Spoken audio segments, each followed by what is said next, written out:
What's up, guys?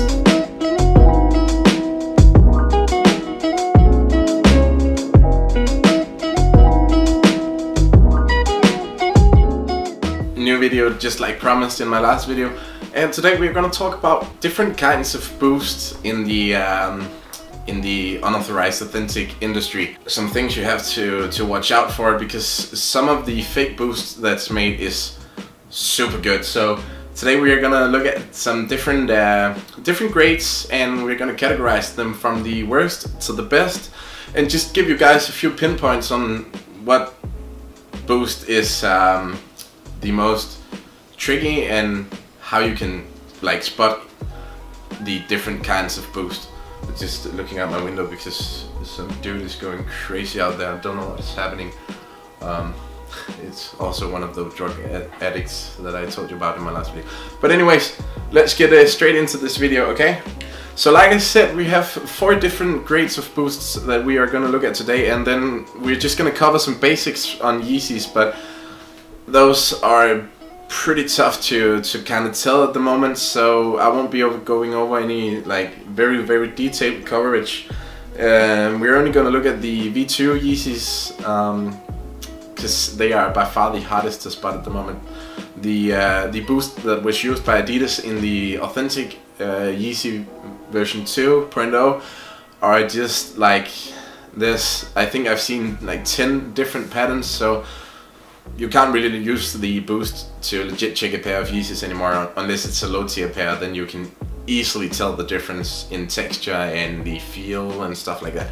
But anyways, we are just gonna head straight to the first boost, which is also the lowest tier. This here is an NMD that I got some time ago, and it uses just some basic boost. Let's see if we can get the focus. I don't know if you can see this. I hope you can somewhat. I think my camera is okay. And now we just need to refocus. But this grade of boost is by far the worst. It has 4 nibbles rather than 3. And the feel, it's super hard. It wants to focus on the face behind me. There we go. But the boost is it's super hard, and it just doesn't feel right. And yeah, the overall feel of the boost is not as it's supposed to be. The pellets are okay. The sizing is correct, but the 4 nibbles in each row is just an instant giveaway.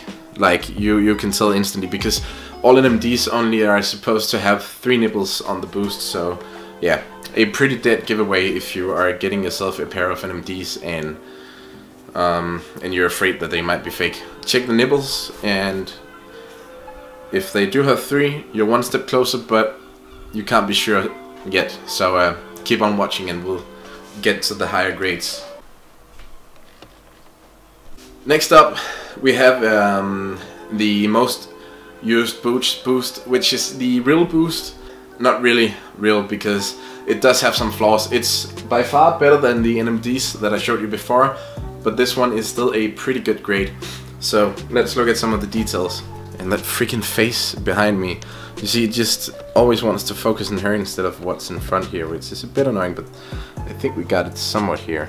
There we go. I think this is pretty good. But as you can see, this boost is correct. It has 3 nibbles on each row. That's just how it's supposed to be. The boost edge here is pretty good as well. I've seen some real boost where the edge is just super sharp, and that's a dead giveaway. Like the edge here is just really sharp on a lot of pairs. I know the sneakers and stuff collab uses that kind of boost, so you can always watch out for that.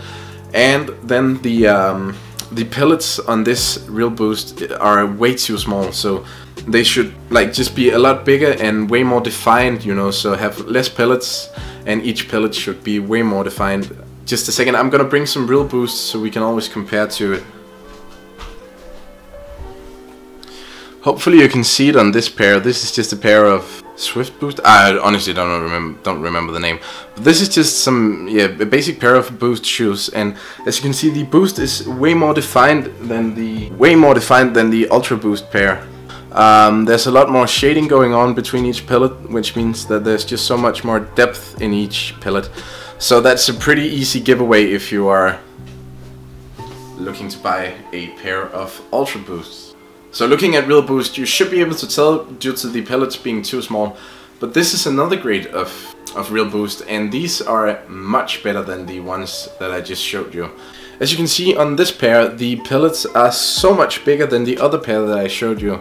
So they got that correct as well. And I'd say for Ultra Boost, this is probably the best grade of boost that has been made so far.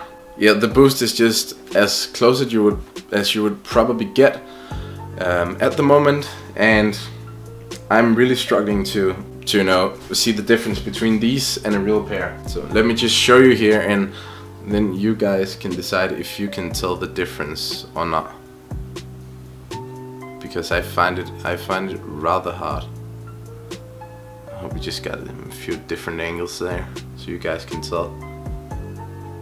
This one is still lacking just a tiny bit of definition in each boost pellet, but in my opinion this is the closest that you get at the moment with Ultra Boost shoes, this grade of Real Boost.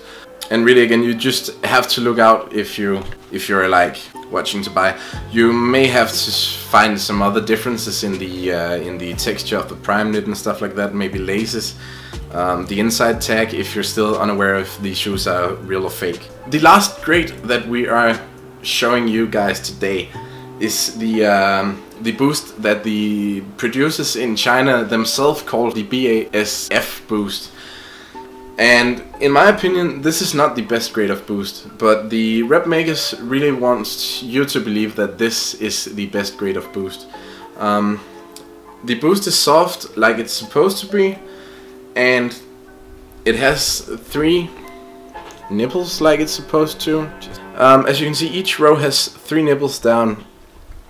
So, like I said, with the other NMDs that has 4, you can't be sure that your NMD and stuff like that are real just because they only have 3 nipples.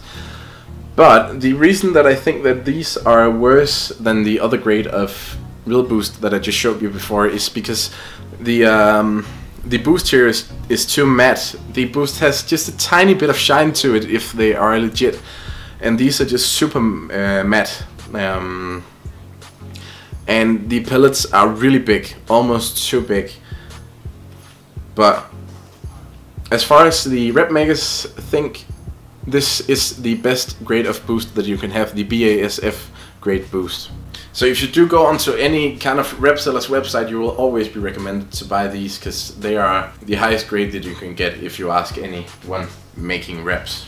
So this pretty much covers the basic boost question. Now you know what to look out for, and now you know what is meant by Real Boost, BASF boost and stuff like that, and you just have a few pinpoints as to what grade the boost is and if they are even real or if they are fake. Lastly, I'm just quickly gonna cover up some different Yeezys, because there are just a ton of fake Yeezys out there, and there's a ton of different like grades you can buy there as well.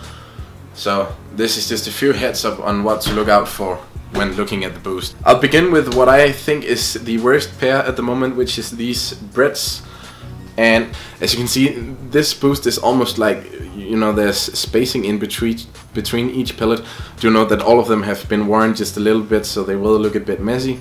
But these pellets are just almost too defined, because there should not be all that spacing between each pellet, and especially not in the V2s, because the V2s had a boost that was much more blended together than the first version of Yeezy 350.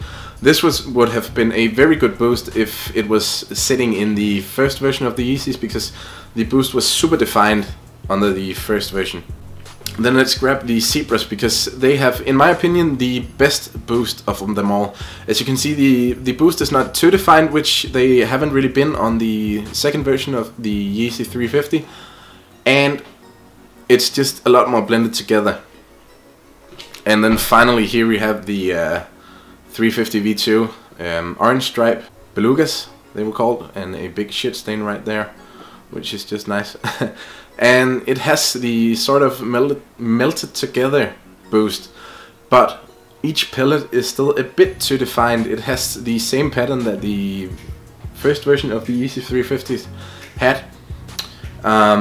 And again, like I said before, none of the second version Yeezy 350 had that sort of very defined boost to them. So I think this pretty much means that they probably switched like manufacturer of the boost from one factory to some other factory. I honestly do not have a clue, but might be something like that. But anyways, I hope you could use this video, and as always, if it was useful to you, please go ahead and subscribe to my channel so you can follow my work in the future. Bye!